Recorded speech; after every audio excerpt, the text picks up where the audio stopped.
Moving on to our next talk, which is a pre-recorded talk by Dr. Zeinab Issa. She's a consultant endocrinologist at American University of Beirut, Lebanon.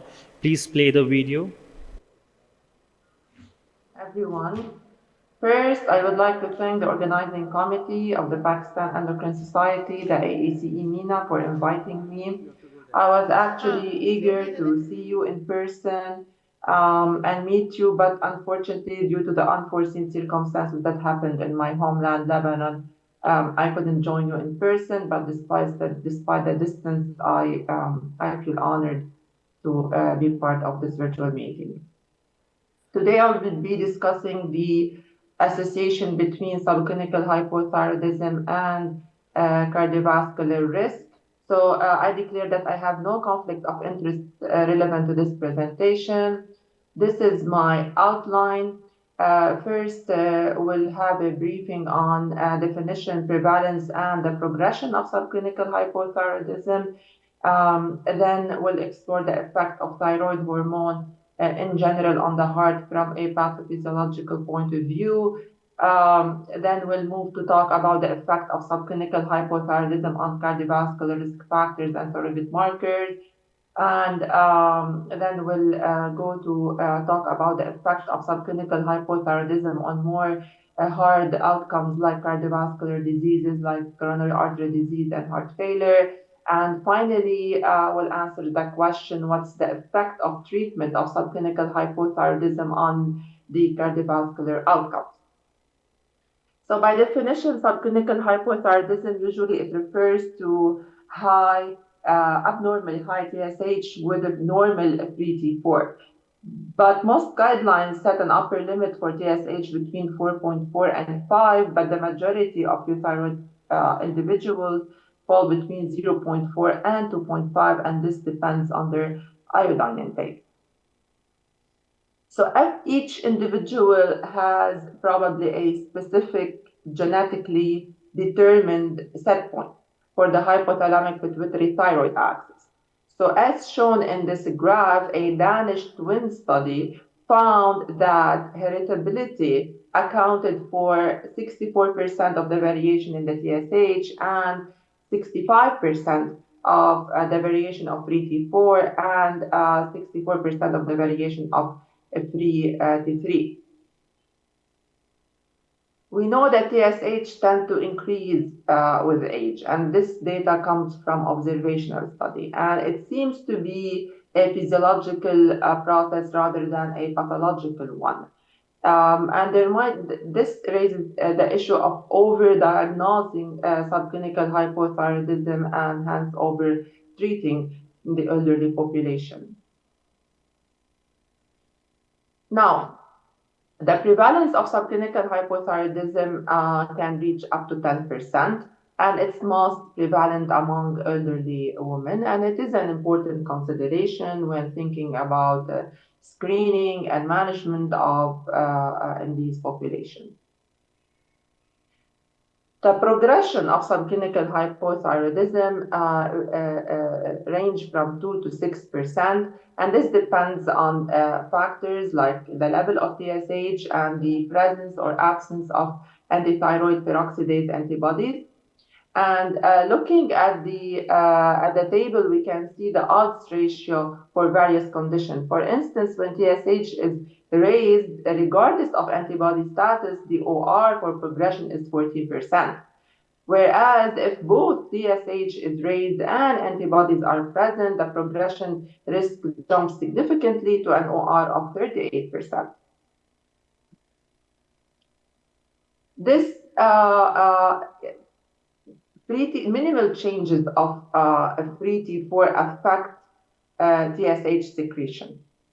And the relationship between free T4 and TSH used to be shown as a log linear relationship. Whereas this has been challenged, and the new mathematical models show that the relationship between free T4 and TSH is more represented by sigmoid curves, by two overlapping sigmoid curves. This slide highlights the effect of T3 on the heart. So usually T3 affect the tissue thermogenesis, systemic vascular resistance, diastolic blood pressure, the renin-angiotensin aldosterone system, and this lead to changes in the cardiac chronotropy and inotropy, and then it will lead to changes in cardiac output and the blood pressure and in the preload. Again, this is a busy slide, but I will walk you through the most important information. It's important to know that T3 acts on the heart through genomic and non-genomic actions. So the genomic actions are best reflected by the effect of T3 on decreasing fibrosis, on enhanced calcium transients, on enhanced contractility, and mitochondrial biogenesis. Whereas the non-genomic actions are best reflected by changes in the plasma membrane ion currents, by activation of survival pathways, suppression of P38 MAPK, and decreased oxidative stress. This slide is very important because it answers the question, what is the association between subclinical hypothyroidism, cardiovascular disease, and all-cause mortality? And the data comes from a study published in JAMA Open Network 2020. They analyzed more than 9,000 participants from the NHANES cohort from 2001 to 2012. And as you see, the hazard ratio for all-cause mortality in individuals with subclinical hypothyroidism was 1.9. And for those that had high normal TSH, the hazard ratio was 1.36. It's modest, but it is significant.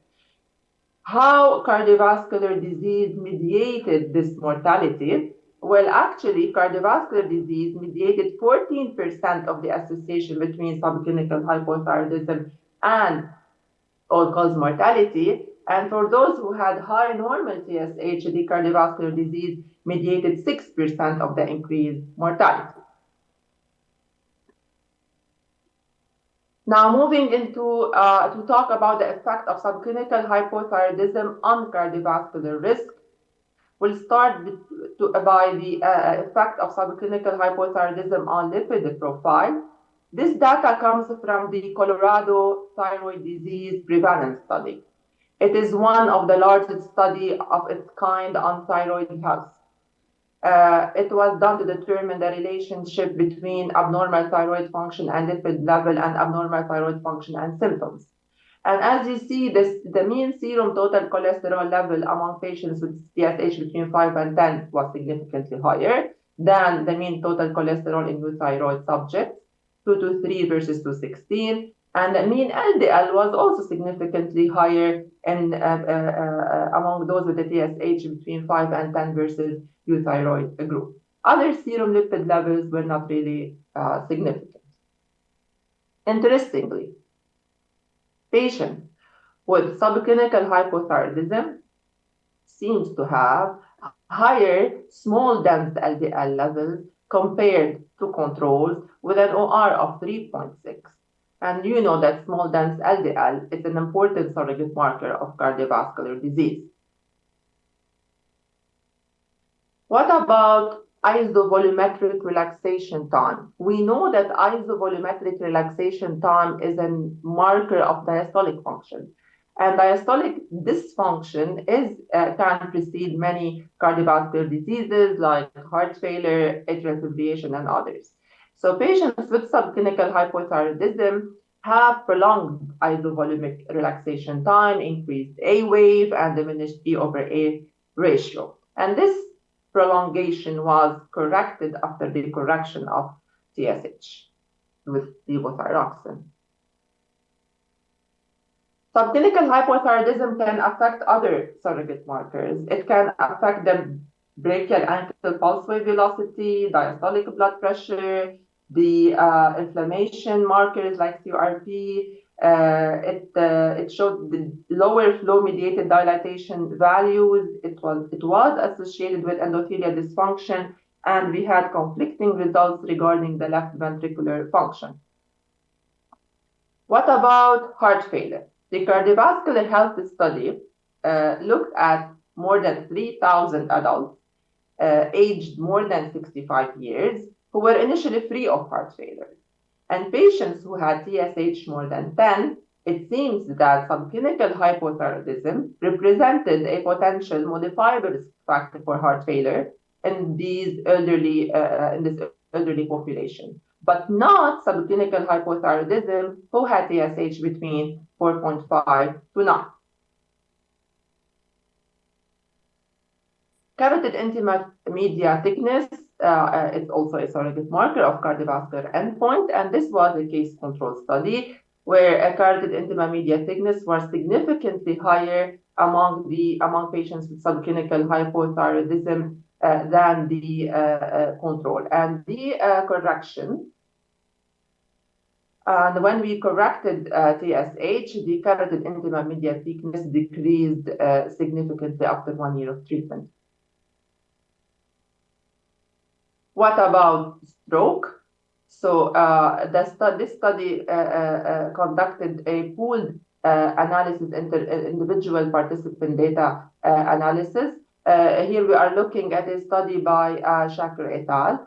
That studied more than 47,000 individuals from 17 cohorts. And it seems that there was no overall effect of subclinical hypothyroidism on stroke, but there was an increased risk of in subjects that are younger than 65 years of age and those with a higher TSH concentration. So the hazard ratio ranged between 2.8 to 4.2 in those aged less than 65. What about coronary heart disease? This figure presents the hazard ratio for coronary heart disease mortality, which are the black squares, and the heart failure events, which are the red squares, based on TSH levels in patients with subclinical hypothyroidism. And we see in this figure that high TSH levels are associated with increased risk of coronary heart disease mortality and heart failure. And the highest risk, as you see here, is observed in patients with a TSH more than 10. Now, this raises the question, what would treatment with levothyroxine correct these problems? We see that levothyroxine in studies was shown to decrease the ratio of pre-ejection period ejection time. Levothyroxine decreased the IRT and the A wave.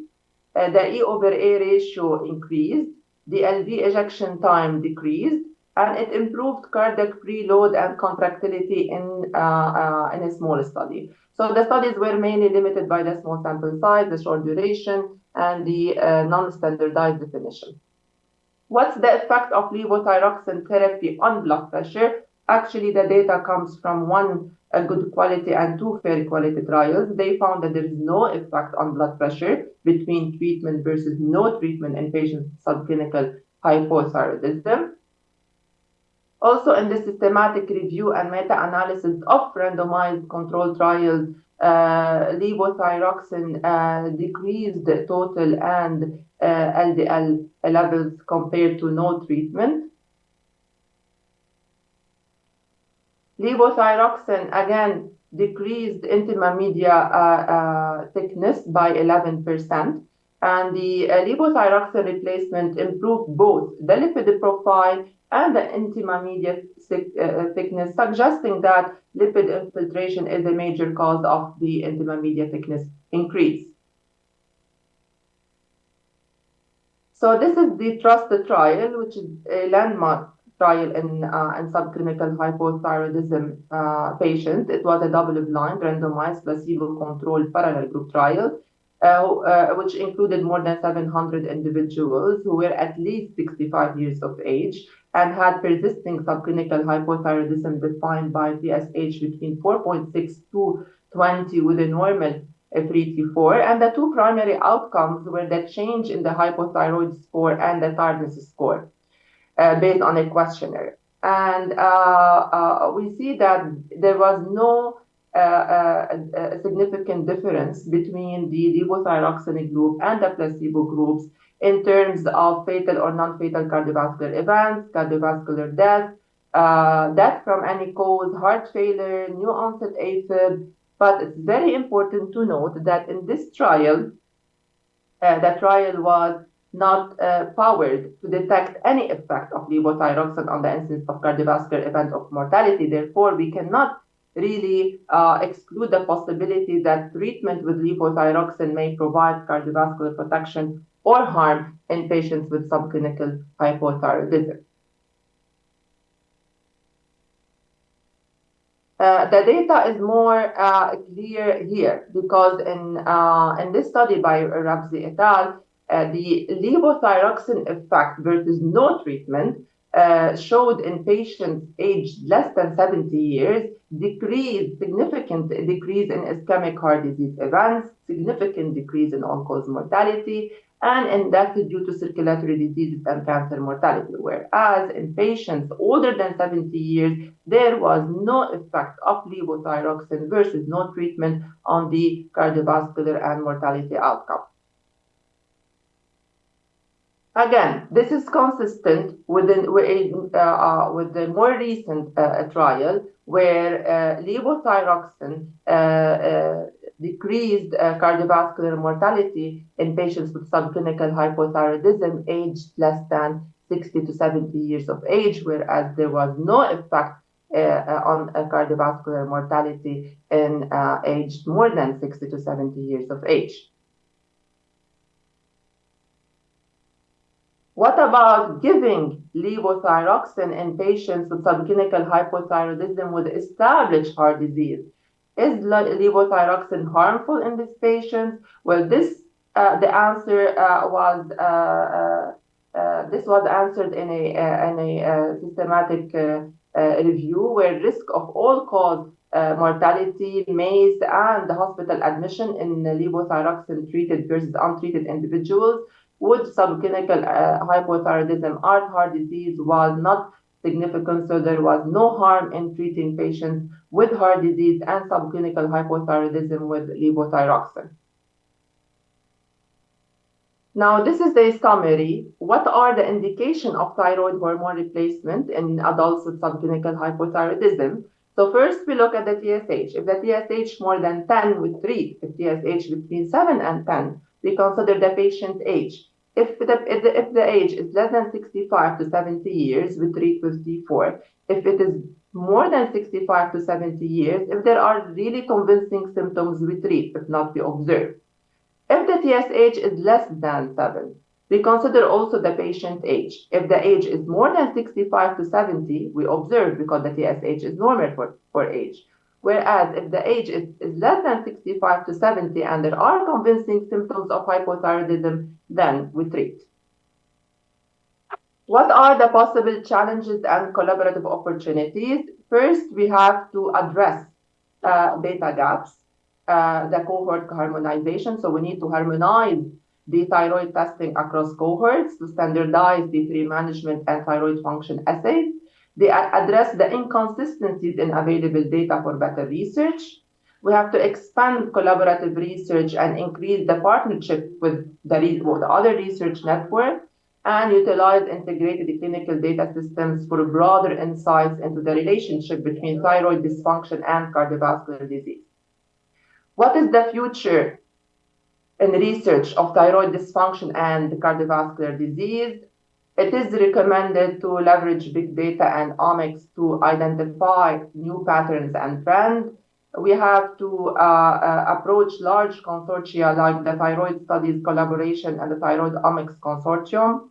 We have to focus on more personalized treatment based on genetic background and set points of the HPT axis. We have to research on personalized CVD risk assessment using specific thyroid markers to reflect cardiovascular health more accurately. Now, finally, what are the take-home messages? Subclinical hypothyroidism is prevalent, mostly in elderly women. Patients with subclinical hypothyroidism have higher total cholesterol, higher LDL, small dense LDL, and prolonged isovolumic relaxation time. Patients with subclinical hypothyroidism and TSH more than 10 have higher risk of heart failure and coronary heart disease, and patients with subclinical hypothyroidism and age less than 65 years have high risk of stroke. Treatment of this condition with levothyroxine decreased cholesterol levels, decreased intermediate thickness, and in patients less than 70 years, it decreased coronary heart disease events, cardiovascular mortality, and all-cause mortality. But there is no increased risk of MACE, all-cause mortality, in those with established heart disease and treated with levothyroxine. Thank you. So I think the floor now is open for questions, and I'm ready to answer. Dr. Zeinab is available online to answer any question. If participants has any question, we can take 2 questions in the best interest of time. Hello, thank you so much for a wonderful talk. I just wanted to know your opinion on managing subclinical hypothyroidism in pregnancy and also women who want to get pregnant. How would you treat their TSH? Yes, again, this is a different topic than ours. We mainly address subclinical hypothyroidism and non-pregnant women or non-pregnant patients. And pregnant, there's a different consideration. So usually we have to treat patients who have TSH above the limit of the TSH that is should be in every region. Like in Lebanon, for example, we take a TSH of between 3 and 4 as the upper limit to treat, and it's different in different region of the world. So we take the upper limit, and accordingly we treat or not to treat. And also we look at the presence or absence of antibodies that will also affect the decision of treatment. Okay, thank you. So usually the TSH level is between 3 and 4 in most of the countries. And in patients undergoing IVF, the recommendation is a TSH of less than 2.5. Assalamu alaikum, madam. I have one question. Do gender have any role in treatment of subclinical hypothyroidism? Female or male? Yes, some studies are done only in males and some studies were done only in females, but there were consistencies in the results in terms of lipids, in terms of heart failure or coronary heart disease, and treatment studies were including both genders, males and females, so that the results can be generalized to both genders. Thank you so much, Dr. Zeinab. We need to move forward in the best interest of time. The next speaker. Yes, thank you. Thank you.